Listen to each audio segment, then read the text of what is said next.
And for takeout or reservations, visit cafelatte.com. That's cafelatte.com. Portions of the following program may be pre-recorded.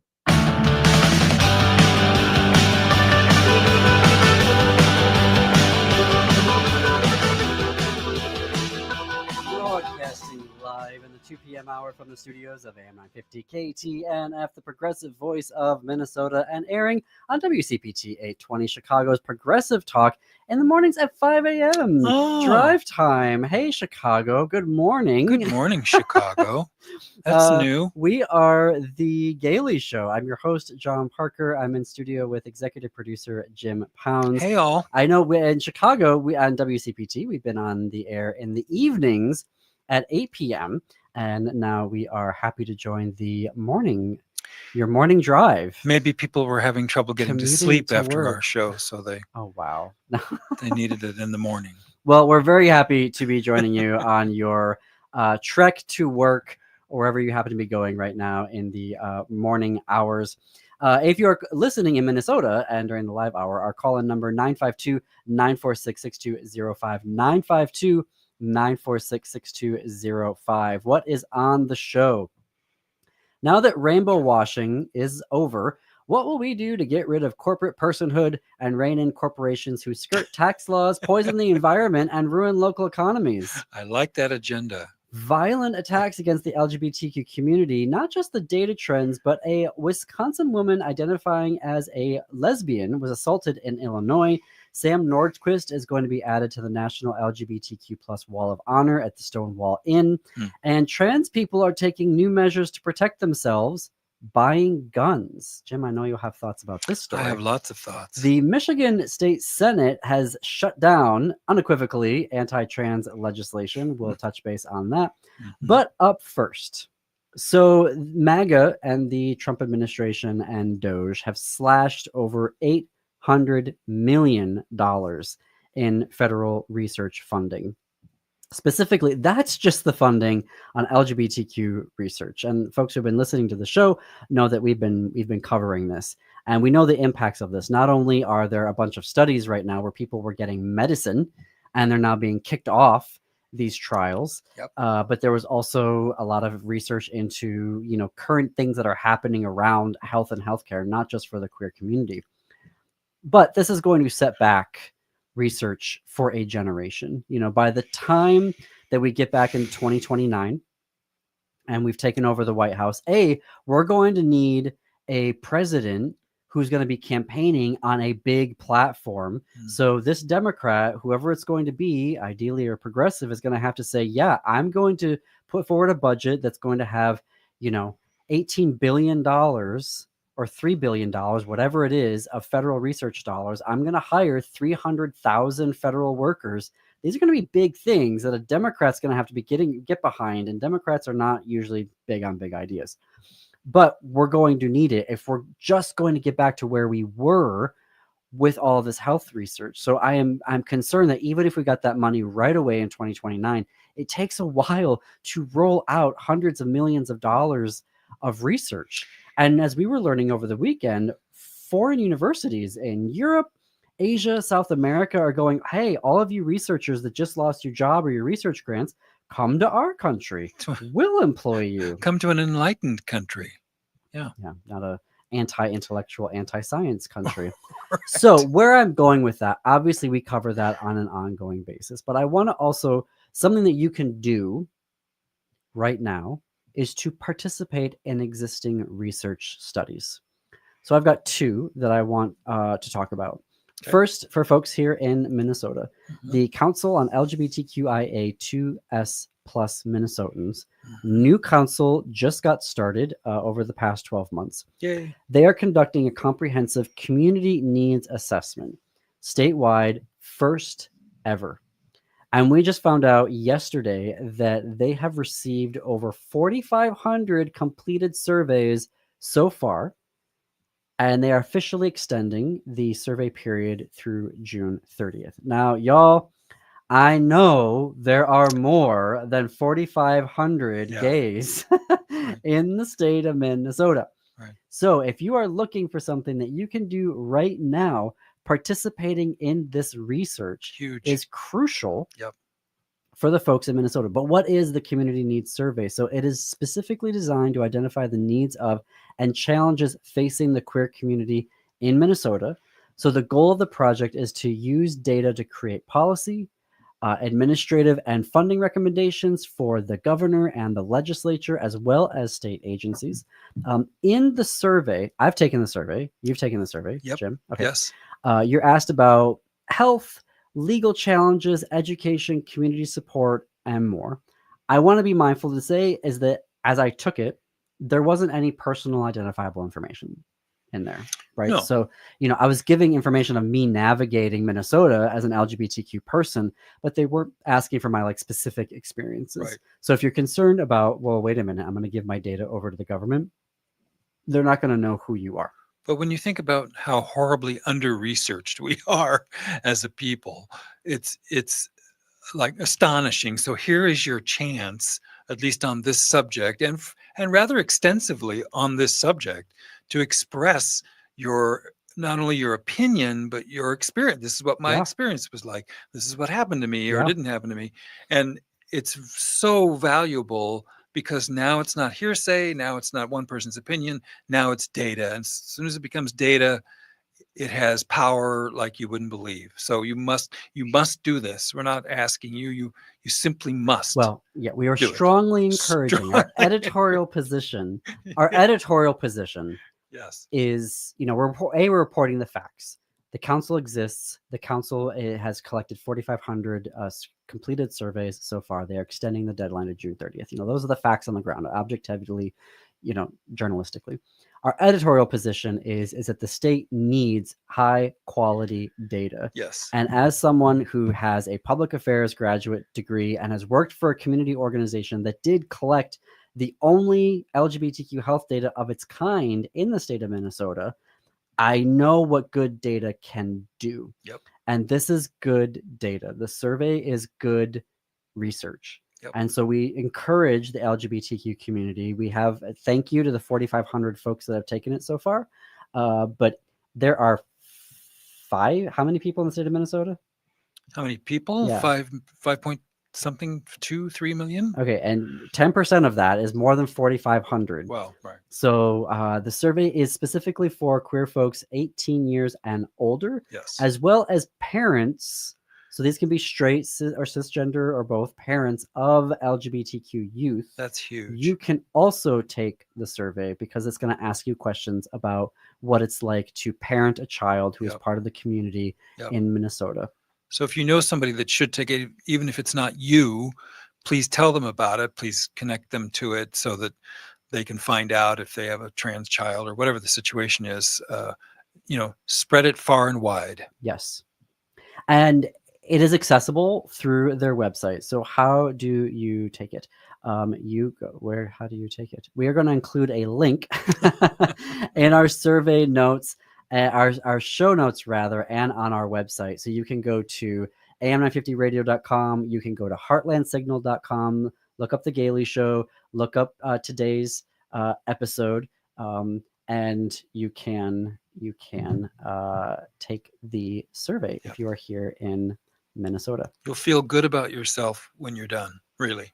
Yeah. I did. Yeah, anyway. Because it is a very specific, we can be angry and we can talk about on our social media about why they're taking away $800 million of LGBTQ research. Here is an opportunity to participate in high quality, good research and good data, which we need. Right.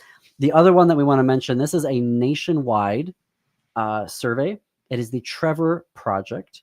So this is, for folks who don't know, the Trevor Project is around supporting youth, which youth goes from, early teens all the way to young adults in their early 20s.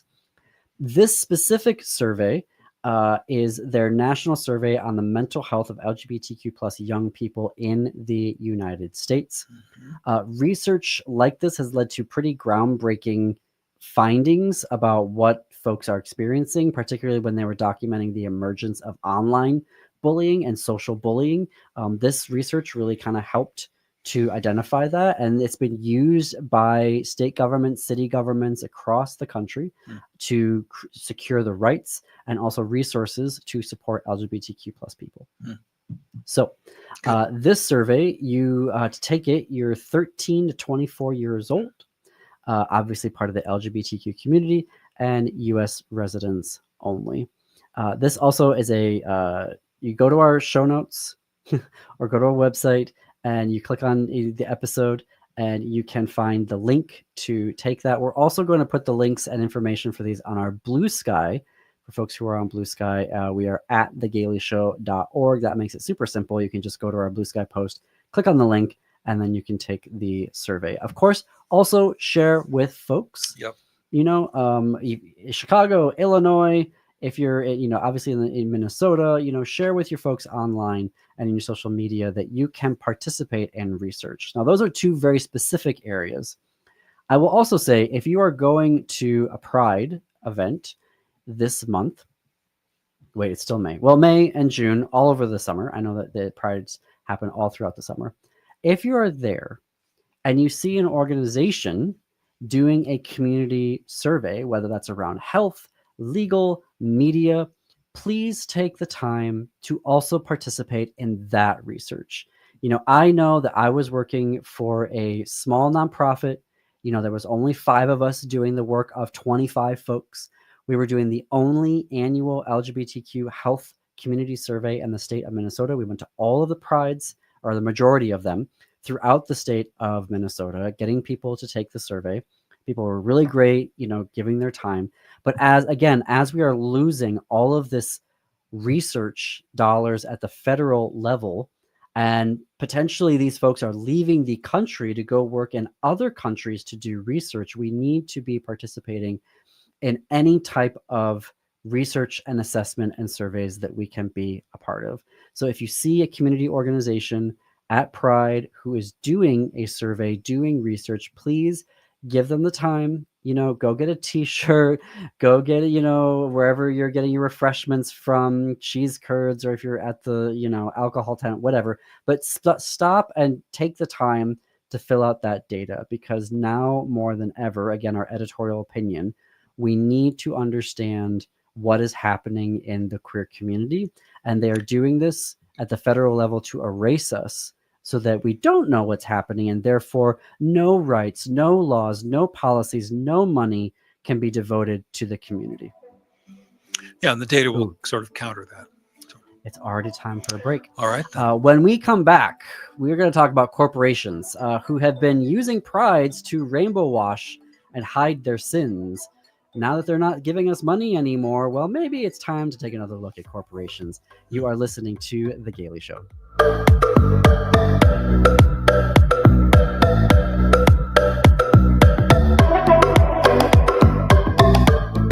Chanhassen Dinner Theaters brings you its most popular show of all time, Grease. You'll hear all your favorite hits from the Broadway musical and the movie.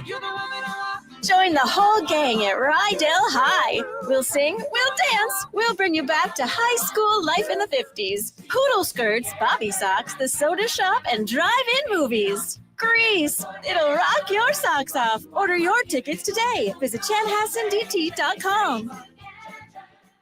Hi, I'm Corey Wisco, president of the Welshire. The Welshire is a community that provides memory care to its residents, and we have a location in Bloomington and also another one that we just opened in Medina, Minnesota. But the big question is that why do people come to Welshire? Many of the people coming to Welshire are coming from other memory care communities where they maybe haven't received bathing, they've had problems taking medication, or inconsistency with staffing. Welshire has never used a temporary staff. We always have our own people, and it's those people that make the difference. We have always felt it's so important to have 24-hour nursing in the building. The other thing is you have to have an amazing activity team. Nobody employs more activity people than Welshire. Our activities begin in the morning, go all the way through the evening, 7 days a week. So if you have a loved one that needs memory care, come visit welshiremn.com and book a tour today. Boldly challenging ableism is here to go where some people won't. I'm Katrina Simons, and every week I'm digging into the real impact of ableism, breaking down myths, calling out barriers, and pushing for a world where disabled people belong in every space. With my work at the University of Minnesota's Institute on Community Integration and a lifetime of lived experience, I'm diving into everything from employment and housing to justice and culture. And yeah, I bring some humor and heart along the way. Catch us Sundays at 2 p.m. right here on AM 950, or listen anytime by finding Boldly Challenging Ableism on YouTube or your favorite podcast app. I'm Rachel Schroman, owner of Schroman Law, and I believe you deserve information. Our firm offers free quarterly estate planning seminars at our office in St. Paul. At these seminars, you can learn the basics of estate planning from an attorney to help you determine which estate planning documents will meet your needs and goals in an efficient and cost-effective manner. You can learn more and register at our website, schromenlaw.com/events. That's SCHROMEN law.com/events. History Theater presents Whoa Nellie, the outlaw king of the wild Middle West. Saddle up for the brand new musical about Nellie King, the wily and scandalous female cowboy detective who became a Minnesota media icon in the 1800s. This vaudeville-inspired production blends humor, music, and a bold story about fame, identity, and truth. Join us for the premiere of this original show running May 17th through June 8th in downtown St. Paul. Learn more and get your tickets today at historytheater.com. That's historytheater.com.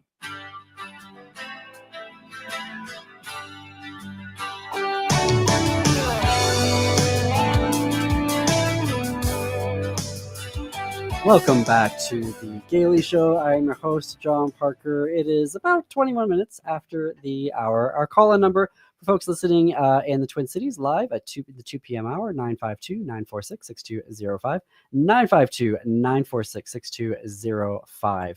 So corporations, rainbow washing or pink washing, right? When a corporation gives money to the gays as a way of saying, look, we're corporate social responsibility. We're great partners in the community, right? Well, they're not doing that anymore. So the Heritage of Pride, the nonprofit organization that does New York City's Pride festivities, they said they're facing a $750,000 budget shortfall. They reported this last week. This is due to major corporate sponsors either scaling back their donations or canceling them altogether. Heritage of Pride is reporting that they have only reached 75% of their 2025 fundraising goal. And this doesn't just impact the Pride Festival. This is an organization that gives out dollars to other smaller or other LGBTQ orgs throughout the year. So they have given out, in a single year, they can give out as much as $100,000. And the Wall Street Journal is reporting that MasterCard, PepsiCo, Nissan, Citigroup, PricewaterhouseCoopers are among the corporations that are saying no, they're not even going to do any money or sponsorship of Pride in New York this year. Out at L'Oreal is the only, the beauty brands LGBTQ ERG, so their employee resource group, is the only platinum level corporate sponsor listed for New York Pride. Now, this is happening across the country where corporations or, your bigger, your Fortune 500s or whatnot have been scaling back their donations or dropping altogether. I know in the Twin Cities, we had our Twin Cities Pride said, no, we're done. We're not going to take money. We're going to cut ties with Target after they scaled back their DEI problems. And when they did that, Target was giving $50,000 to the Twin Cities Pride here locally. And Twin Cities Pride actually raised $100,000 in the week after they announced that they were cutting ties with Target, which was, getting that $50,000 back and getting another $50K, which was fantastic. Target, according to reporting from LGBTQ Nation, has given money to Heritage of Pride for their New York campaign or New York Pride, but they said, please don't tell anybody. We want to be unlisted, which I just think is gross. Now, this is getting to the larger issue of what are we going to do with corporations? We've been very blessed to be, I don't know if blessed is the right word, but we've been taking their money for a while now, and they have helped us expand and create larger and larger Pride events.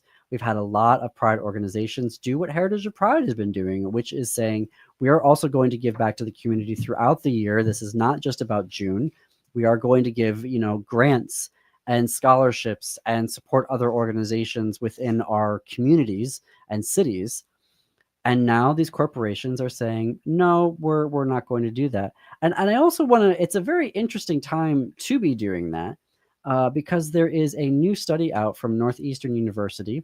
Northeastern University is in Boston, and they have released some results of some research they did around, does it matter if a Fortune 500 company has queer people on the board? And Northeastern's DeMoore McKim School of Business has concluded that yes, Fortune 500 companies that have queer board members are outperforming their peers in both financial and non-financial metrics, which I thought was very interesting. One of the study's authors, quoted in the Northeastern Global News, said that these companies tend to do better in sustainability performance measures, better on financial performance, and long-term risk and some organizational outcomes.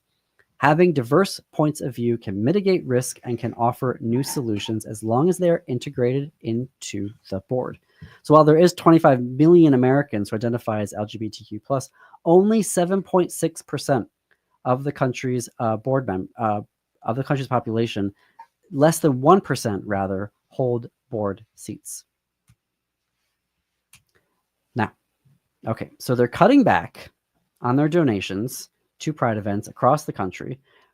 When we're there on the boards, they actually do better, interestingly enough.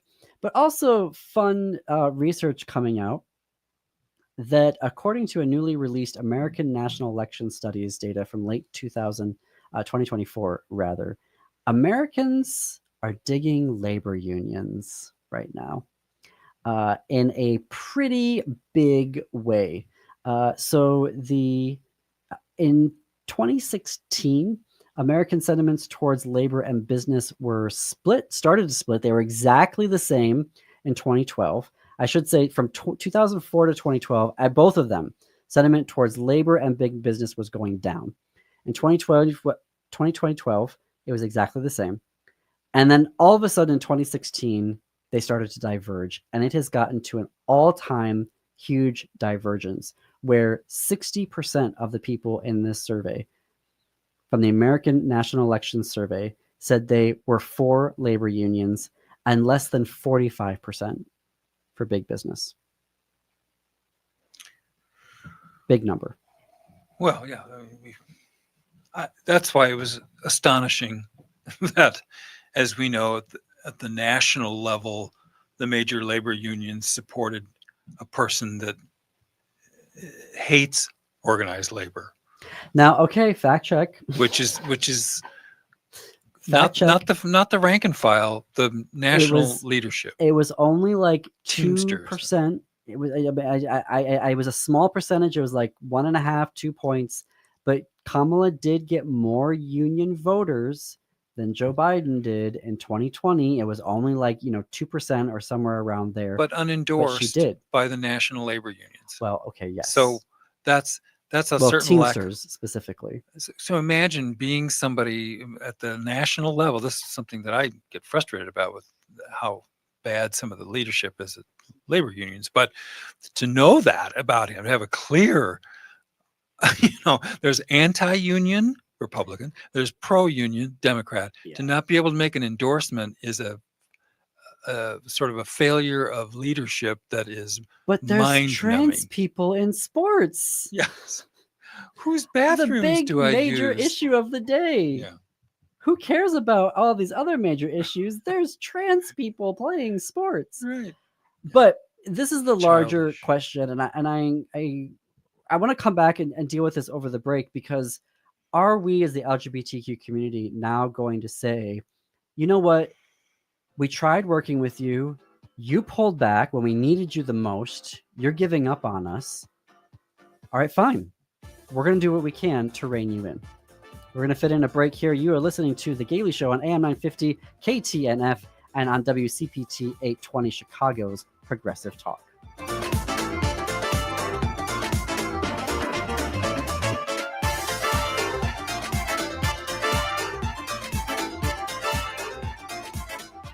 This is Santita Jackson, Minneapolis, St. Paul. I couldn't be more excited about starting our days together, Monday through Friday, 6 to 8 a.m. Central on the Progressive Voice of Minnesota.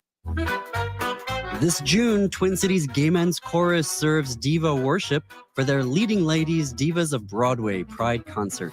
Feel the heat, the passion, the undeniable power of music that sets your soul on fire. From the sultry seduction of Bring on the Men, to the soul-stirring wisdom of Children Will Listen, to the joyous, rebellious charm of Do Re Mi. With dazzling harmonies, show-stopping flair, and a touch or more of jazz hands, the Twin Cities Gay Men's Chorus will take you on a thrilling, emotional, and downright life-changing musical journey. It's the electric energy of 180 voices, bold, unapologetic, and dripping with Broadway brilliance.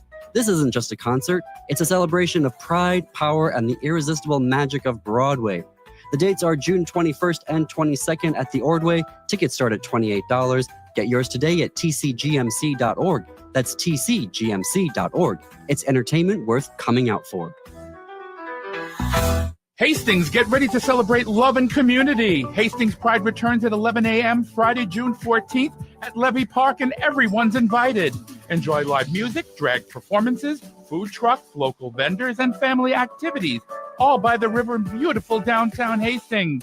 Let's come together to uplift every color of the rainbow.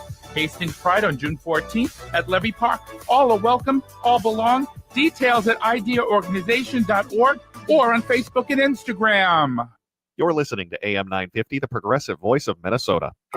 Hennepin History Museum is presenting Hennepin Fest, a women-led music and cultural festival, Saturday, May 31st from 2 until 7 p.m. at Washburn Fair Oaks Park. This is a free event celebrating the diverse history and culture of Hennepin County, highlighting performances by local women artists, including DJ MC Diane, Connie Evingston, Annie Mack, None Above, and Maria Issa. There will also be a vendor village featuring local vendors, food, and family-friendly activities. Saturday, May 31st from 2 until 7 p.m. at Washburn Fair Oaks Park. It's Hennepin Fest. Go to hennepinhistory.org for more information.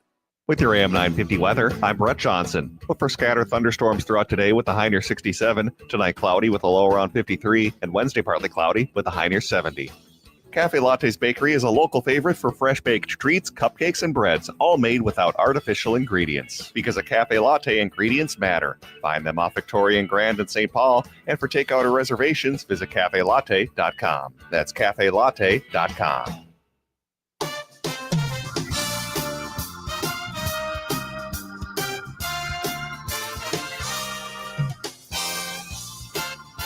Broadcasting live in the 2 p.m. hour from the studios of AM 950 KTNF, the Progressive Voice of Minnesota, and airing in the mornings at 5 a.m. on WCPT 820, Chicago's Progressive Talk. Good morning, morning commuters in Chicago. This is the Gailey Show. It's just after the bottom of the hour. I am John Parker, your host, in with my executive producer, Jim Pounds. Our call-in number, if you're listening live, 952-946-6205, 952-946-6205. We're talking about corporations pulling their support from prides across the country, and the moment when we need them now more than ever. Supposedly, they were allies, fair weather allies, as it turns out, but also corporations were giving us money as a way of being able to say, hey, look, we're socially responsible. Look at us giving money to, pride events. Look how great we are. Okay, well, you're not doing that anymore. And earlier this year, U.S. Representative Pramila Jayapal from Washington introduced an amendment to the U.S. Constitution that would end corporate personhood and reverse Citizens United.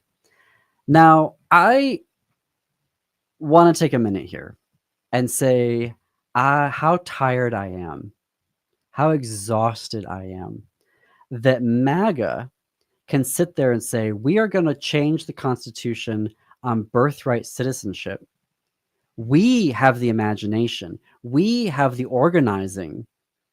We are envisioning a political possibility where we can get rid of birthright citizenship in the Constitution. But whenever we say anything about the Constitution on our side of the aisle, immediately it's poo-pooed. Oh, no. You can't change the Constitution. It's too hard. You'll never make it happen. Just stop talking about it right away. I'm over it. So when Representative Jay Paul is saying we're going to end corporate personhood, the queer community is one of the highest percentile voting communities in the country.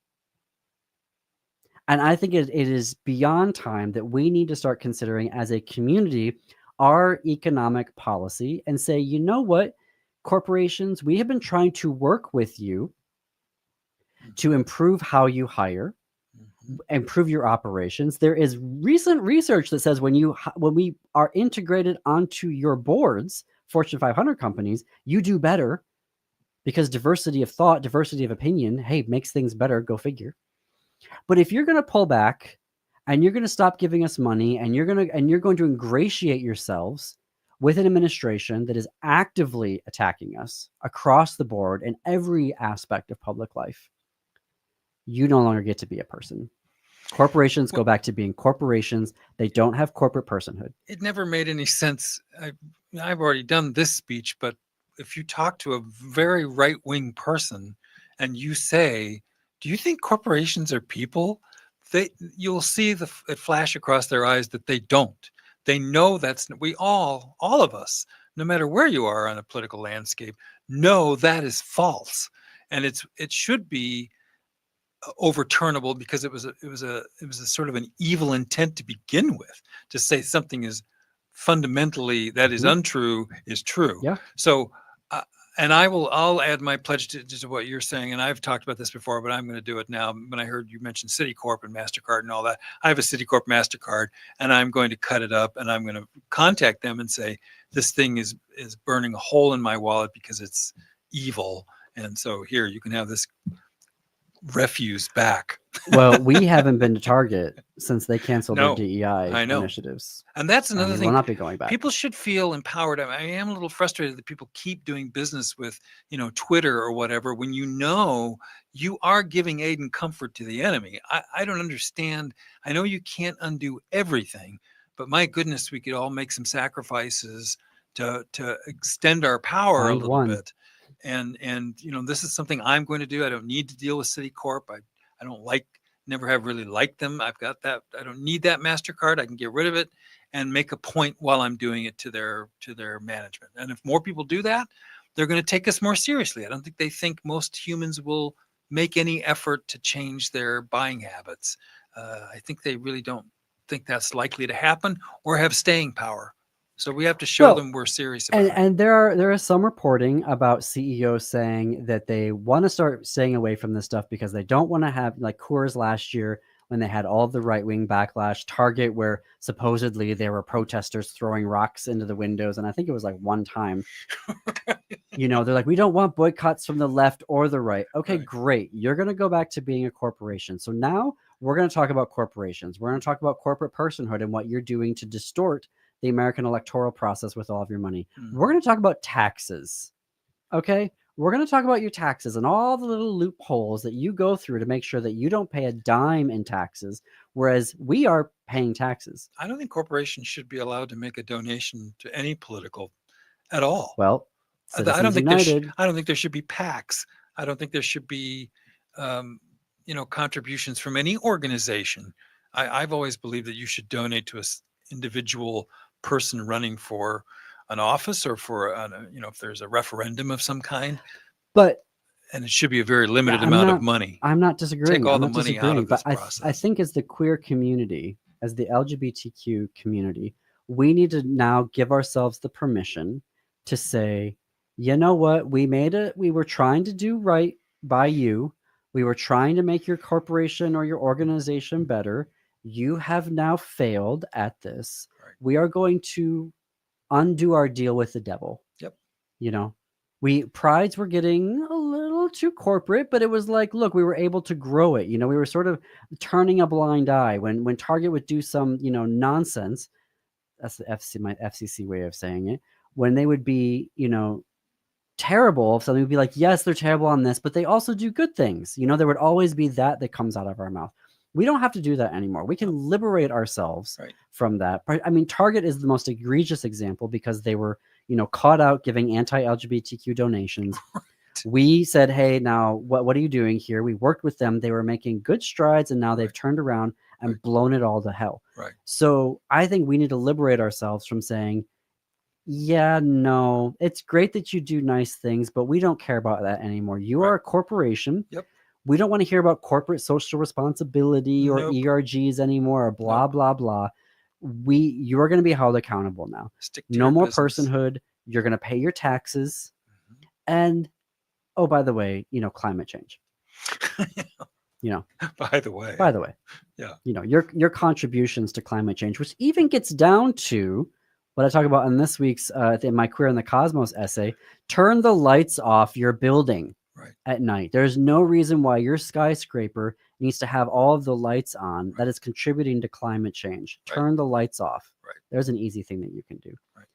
But I think that, and also giving ourselves permission, when I'm watching on social media or I'm part of a meeting and I see someone say, we need to take a look at Citizens United and pass an amendment, and immediately, and almost always, it's some cis straight white guy that sits there and goes, you will never be able to get the Constitution amended. So we shouldn't be talking about that right now. But shut up. But you sit down. But you picked the issue in my mind, about which an overwhelming percentage of Americans understand, I believe in their heart, that is not a true thing. I've never heard a MAGA right-wing Republican, even a fiscal conservative, defend it. I've never heard them defend it. I don't even want to talk to them anymore. That's another thing. I am tired of hearing about folks saying, look how great Pete Buttigieg is. He's going on Fox News and talking to them. There is no talking to them. Right.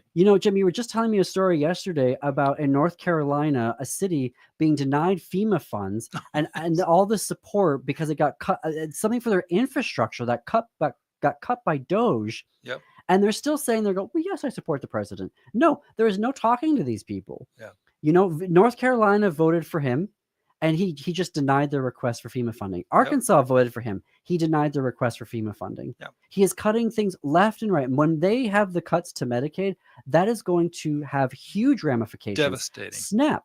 Let's talk about SNAP for a minute. Who are the majority of people on SNAP benefits? It ain't people of color. It's white folks. Yep. The majority of people that get SNAP don't have a college degree. Yep. The majority of who voted for Trump don't have people without a college degree. Yep. So he's deliberately hurting his voters, and they're still lining up and saying, yes, yes, yes, we love him. He's great. He's amazing. The second coming, blah, blah, blah. But when there is no more talking to these people. I don't want to go on Fox News. I don't want to hear about how great someone is for going on Fox News. But when they're starving to death, which is a different thing. I mean, I don't know. I think some people literally will go right off the end of the cliff and into the abyss. But they're ride or die. But the less intellectual it is, and the more practical it is. Gosh, my kids are hungry. Gee, I can't. I have this health condition, but it took me 4 hours to get in the emergency room. When it starts to hurt them personally, and it is starting to, and it will get worse. I know some of them are going to come around. For me to say, but I just don't care anymore. I know what you mean. Care. I want to talk to. I want to talk to our side. Yes. I want to talk to unregistered voters. Yes. I want to talk to non-voters. Those are folks that are making rational, sometimes not based off of good data, but they are making decisions that can be. You can have a conversation. You can use logic. You can use emotion, and you can all at the end of the day say, we are trying to make our lives better. Right. And sometimes non-voters are like, I don't believe you when you say that you're going to make my life better. Okay, that's a conversation that we can have. Right. If you're going to sit there and have your financial situation decimated by your own political party, and you're still going to vote for them, there is no talking to them. Right. Better left by the side of the road. Yep. And for folks who have come up to me, and when I was a chief diversity officer, I am so salty today. I don't know what has gotten into me. But when people will come up to me as a chief diversity officer, I don't know how to talk to my MAGA, colleague, or I don't know how to talk to my MAGA, family member about LGBTQ issues. And I would sit down with them, or we do a training, and we talk about all the different ways that you can engage. Withdraw your consent. That is my new recommendation. Mm-hmm. If you've got a family member that wants to go off on trans people or gay marriage, withdraw your consent from the conversation. Yep. Just say, you know what? I'm not engaging with you on this. You are no longer, I'm not going to cut you off or cut you out of my life, but we're not having this conversation. I have withdrawn my consent to participate in this type of a conversation with you. Well, I think you could go further than that, but that at Up in least. arms today. At least that, yes. Um, At least that. I think a lot of people are still enabling MAGA in their families, and I think that's a mistake. I think there are people you're going to have to cut off and make them pay a price for their sort of hatred of human beings, I guess.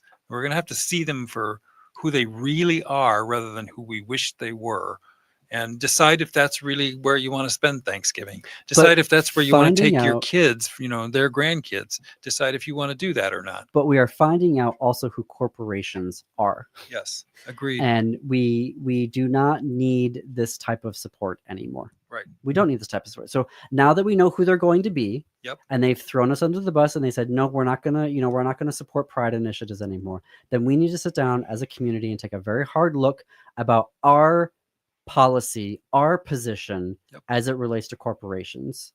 Take care of ourselves. Corporate tax loopholes, gone. Corporate personhood, gone. We can change the Constitution, particularly progressives. We have changed the Constitution before. We have done it multiple times. Give ourselves that permission. Okay, I wanted to talk about this story. I know that it happened last week, but I still want to talk about a 19-year-old brutally attacked while visiting her hometown in Illinois. The name is Katie Grass. The photos are just, you see they're just devastating. She said that she was afraid for her life and that they were saying that they were going to kill her. It was a 19-year-old and a 17-year-old who started harassing her and making derogatory comments because of being a lesbian and because of, she's like, I literally, all I did was cut my hair. She said, told them, to step off, to get away from her. And that's when they started hitting her. Where in Illinois was this? Did you say? In Carpentersville. Carpentersville. Okay. And Southern Illinois, I'm going to guess. This is, I do not know. I shouldn't say that. I don't know. I don't know. But the police department says that they are going to be investigating.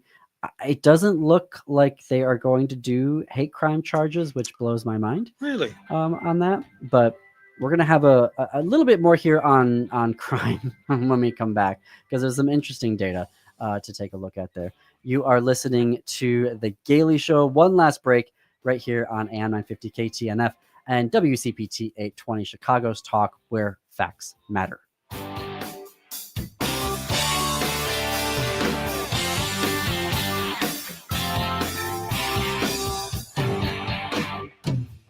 Is your remote workforce putting your company at risk? Cyber criminals are targeting your employees with COVID-19 inspired emails and attacking businesses like yours. Hi, Mark Sommerfeld from Rymark. Rymark has the tools and expertise to enable your employees to work securely from home. If you need help getting your staff to work remotely and securely, call 651-328-8900 or go to rymarkit.com. That's 651-328-8900 or rymarkit.com. Hey, it's Patrick for Zero Res. Warm weather is here. Maybe you're getting ready for a graduation party over at the house. There's a lot coming up as summer nears. Your house isn't ready, so that's why you need to call my cleaning heroes at Zero Res right now. Zero Res can handle every surface in your home: carpets, tile and grout, hardwood, laminate, stone, upholstery, rugs, and air ducts. Zero Res has both been out to my house and out here at AM 950 in our studios in recent months.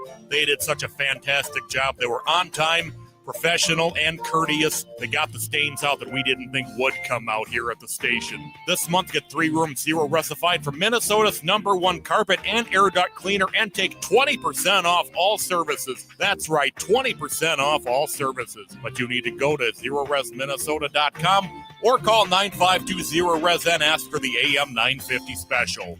20% off all services all month. That's Zero Res. Backward or forward spells the same. When was the last time you had your roof inspected for extreme weather and hail damage? This is Chad, owner of AM 950, to talk about the exterior construction company I trust, Snap Construction. If you've noticed new roofing projects in your neighborhood, your home was likely hit by hail last summer and experienced damage. Snap Construction is helping homeowners like you, and they're the roofing specialists I trust. They are the most well-reviewed contractor in the Twin Cities and have a ton of positive customer reviews from homeowners just like you. Even better, Snap Construction's installations are backed by a lifetime warranty, so you know you're dealing with a qualified roofing expert. You want to work with a company that will be here for a long time after the work is done. Snap Construction has handled thousands of claims and will help you through the process. Do yourself a favor and get a free roofing inspection so you have the facts and peace of mind you deserve. Call Snap Construction today at 612-333-SNAP. That's 612-333-SNAP, or visit snapconstruction.com. Meet Jordan Berman, a charming single gay man in New York City who would love to be in love if only Mr. Right would swipe right. Between singles night happy hours and bachelorette blowouts, Jordan watches his girlfriends get engaged one by one, asking, what's next for him? Dive into the highs and lows of modern love and significant other, opening May 30th at the Main Street stage in Anoka. Tickets start at $43. Visit lyricarts.org. Lyric Arts, theater with character.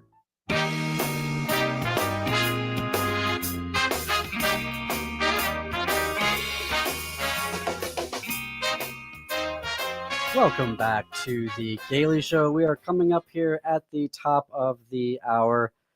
Oh, I know I've been feeling really salty today. I don't know about you other folks, queer or otherwise. Just, are you living with this sort of steady rage simmering underneath you? It's like I'm angry on a daily basis right now. But anyhow, I wanted to let some folks. Yay, you wanted to? Can I just correct? I made a biased comment about Carpentersville being in southern Illinois, but no, it's northwest of Chicago, north of Elgin, out that fact check. beyond We fact Schaumburg. check ourselves. Yes, so I apologize for. We care about facts. Misdirecting. Which is why we're on WCB 820. Facts matter. So that doesn't make it any better. What happened? It's terrible, but that's where it is. So we wanted to also update on Sam Nordquist. Sam was originally from Minnesota, traveled to the Finger Lakes area region last September, and was ultimately tortured to death over the holidays in January. And there are 7 defendants in his trial that has not begun yet. Hate crime charges were dismissed. Weirdly, don't understand that, but Sam has been nominated and will be placed on the LGBTQ plus Wall of Honor at the historic Stonewall Inn in New York City over the summer. So obviously the circumstances are horrifying, but happy to see that Sam will be memorialized in this way. And we will continue to cover that story as more details become available. Speaking of violence, so let's look at just some data here. This is from the Williams Institute. If folks don't know the Williams Institute, they are out of California, and they do, I believe, UCLA, and they do amazing. I think they're the preeminent LGBTQ organization in terms of research. They have found that LGBTQ people are 5 times more likely than non-queer folks to be the victims of violent crime, and that LGBTQ people are 9 times more likely to experience violent hate crimes than non-LGBTQ people. And I think that is driving part of the reason why more trans Americans are arming themselves now under Donald Trump. This is from, the story is from LGBTQ Nation, but was originally published in Uncloseted Media, which is an LGBTQ-focused investigative news outlet. There is an organization called Pink Pistols. They are an international LGBTQ gun rights organization, And they say that they have over 20 new local chapters have either been created or reactivated since the November election. Well, I'm a gun owner. I've talked about that before, I think. And I don't know. I don't want to be a gun owner, to be honest with you. I find it vile that I have to feel that way, but I think it's to have the option, to have the, common sense and be responsible about it, of course, but to know that if you're in a situation, you're not necessarily going to be the victim. I think that's probably smart in today's world. You should do it with a very cold, calculated mind, you shouldn't do anything like that emotionally, but I think you'd want to have options, right, in this world, and hopefully we'll get on the other side of this, but until we do, I recommend it. I've recommended it to a lot of people. Be careful and be smart. In the reporting of Uncloseted Media, they were quoting Aaron Paulette, who is the Pink Pistols national coordinator and the founder of Operation Blazing Sword. Paulette told the outlet, "There's definitely been a lot of interest and a lot of concern over what's going on in the government. Operation Blazing Sword." Okay, that's a bit much. Well, I get bit much. I take the point. But they instruct queer folks on the basics of firearm safety, including, how you load and unload a gun, how you fire the weapon, do so with accuracy. And they also teach how to maintain and care for and how to store, and hopefully also how to put gun locks and keep your ammo separate from the weapon. So good gun safety as well. Absolutely. It is as something that would be, interesting to me is if we see more and more queer folks arming themselves, how much the Second Amendment will be enforced.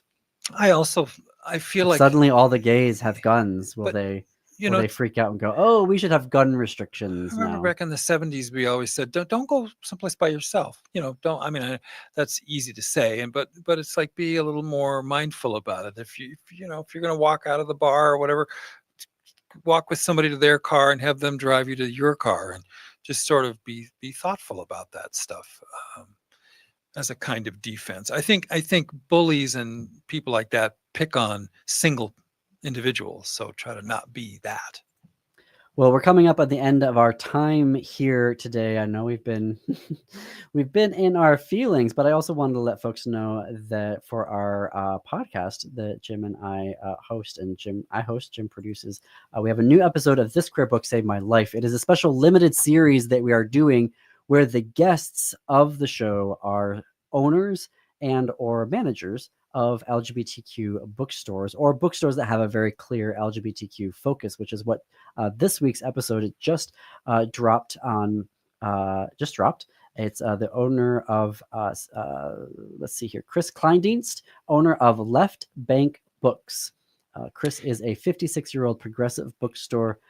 Isn't she like 72? Is a 72-year-old queer lesbian writer, bookseller, and activist. Left Bank Books is a 56-year-old progressive bookstore in St. Louis. So you can check that out everywhere that you get your podcasts. Thanks everyone for listening today.